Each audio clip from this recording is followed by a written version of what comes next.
Interrogative sentence दो तरह के होते हैं, एक यस नो टाइप वाले, एक WH क्वेश्चन टाइप वाले। WH का मतलब जिसमें WH लगा हो, WHO, who, WHEN, when, WHY। तो हु कौन, कब, क्यों, कहाँ, इन सब का ये मतलब होता है। तो जब भी सेंटेंस होगा और कोई सेंटेंस जैसे वो कौन, मतलब कौन वर्ड जो है बीच में आएगा, ये सारे इनकी हिंदी जो है बीच में आती है। वो क्या करता है, वो कहाँ रहता है ना, ये प्रेजेंट टेंस की अगर बात करें, वो कहाँ रहता था अगर पास्ट टेंस की बात करें, ठीक। तो ये सब बातें हो। तो सबसे पहले हमें इनकी इंग्लिश लिखनी होती है, ये आएंगे तो बीच में, लेकिन शुरुआत में सबसे पहले इनकी इंग्लिश लिखनी होगी। उसके बाद अगर पास्ट टेंस चल रहा है तो डिड लगेगा, अगर सिंपल प्रेजेंट टेंस चल रहा होता तो डू या डज लगता। ठीक है, क्लियर हो गई बात। तो सिंपल पास्ट टेंस चल रहा है तो डिड लगेगा तुरंत इनके बाद, फिर उसके बाद सब्जेक्ट आएगा, फिर उसके बाद वर्ब की फर्स्ट फॉर्म आएगी। वैसे तो सिंपल पास्ट में वर्ब की सेकंड फॉर्म लगती है, लेकिन जैसे ही इंट्रोगेटिव बनता है या डिड आता है वैसे ही जो है वर्ब की फर्स्ट फॉर्म लगने लगती है, उसके बाद ऑब्जेक्ट। अब जैसे ये है, I invited all my friends to tea, मैंने अपने सभी दोस्तों को चाय पर बुलाया। ठीक, अब इसका क्वेश्चन बनाना है। अब आप कह सकते हैं मैंने अपने सभी दोस्तों को चाय पर क्यों बुलाया, कब बुलाया। ठीक है, कब बुलाया तो व्हेन से, क्यों बुलाया तो वाई से। ठीक है, किसको बुलाया तो whom, और कहाँ बुलाया वेयर। तो आप इसका आसानी से क्यों और कहाँ में आंसर क्वेश्चन बना सकते हैं। वेयर, आप कहाँ का आंसर वो कर लिए, कहाँ बुलाया ना, वेयर, और तुरंत वेयर के बाद क्या आएगा, डिड। आई, अब इनवाइटेड है, इसका इनवाइट हो जाएगा, where did I invite all my friends to tea, ये पूरा हो गया, all my friends to tea, आखिरी में क्वेश्चन मार्क। ठीक है, अब देखिए आप, I invited all my friends to tea, मैंने अपने सभी दोस्तों को चाय पे बुलाया। मैंने अपने सभी दोस्तों को कहाँ चाय पे बुलाया, where did I invite all my friend. अब देखिए जब डिड लगा तो वर्ब की फर्स्ट फॉर्म लगी, ईडी इसका हट गया। ठीक है, और क्वेश्चन मार्क यहाँ से क्वेश्चन मार्क ज़रूर लगेगा। ठीक, अगला क्वेश्चन। अब अगला है, दे lived in Mumbai last year, वो पिछले साल मुंबई में रहते थे। अब आप यहाँ पे क्वेश्चन बना सकते हैं, वो पिछले साल कहाँ रहते थे, तो मुंबई वर्ड हटाना पड़ जाएगा, इसलिए कहाँ नहीं लगा रहे हैं। ठीक है, तो where did they live in, where did they live in last year. ठीक है, या where did they live last year, तो मुंबई हट जाएगा।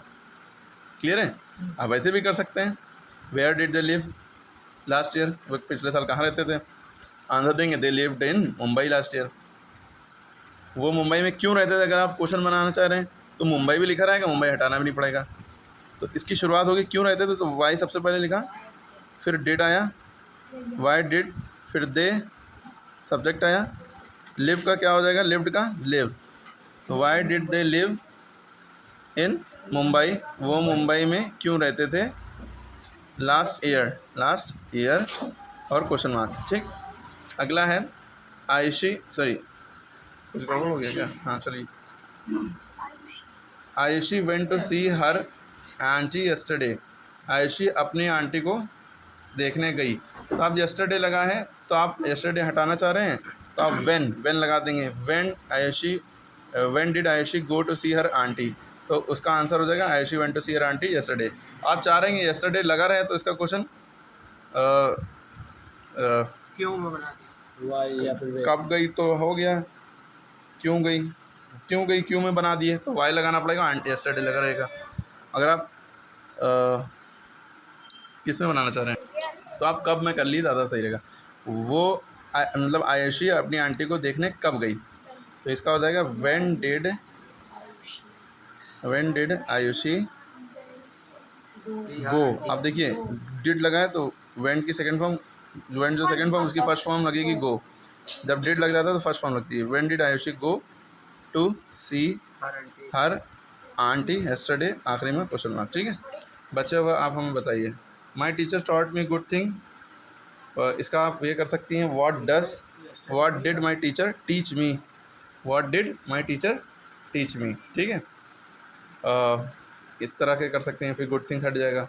We took rest during lunch time, when did we take rest. ठीक है, ये हो जाएगा ड्यूरिंग लंच टाइम, फिर हट जाएगा। The girl sang a song, what did the girl sing हो जाएगा, what did the girl sing, sang हट जाएगा, सॉन्ग भी हट जाएगा फिर, अगर आप व्हाट में करना चाह रहे हैं। ठीक है, आप चाह रहे हैं सेंटेंस के ये पार्ट ना हटे बहुत सी चीज़ें, तो व्हाट में ना बनाइए, फिर कब, क्यों, कैसे, इस तरह सोच के बनाइए कि चीज़ें ना हटें। फार्मर ने फील्ड जोती, खेत जोतने को प्लॉट द फील्ड कहते हैं। फार्मर प्लॉट द फील्ड, आप कह सकते हैं क्यों खेत जोतना, why did farmer plough, ED हट जाएगा, the field, why did farmer plough the field. Clear हो गई बात? इस तरह के इंट्रोगेटिव वाले सेंटेंस आप बना सकते हैं।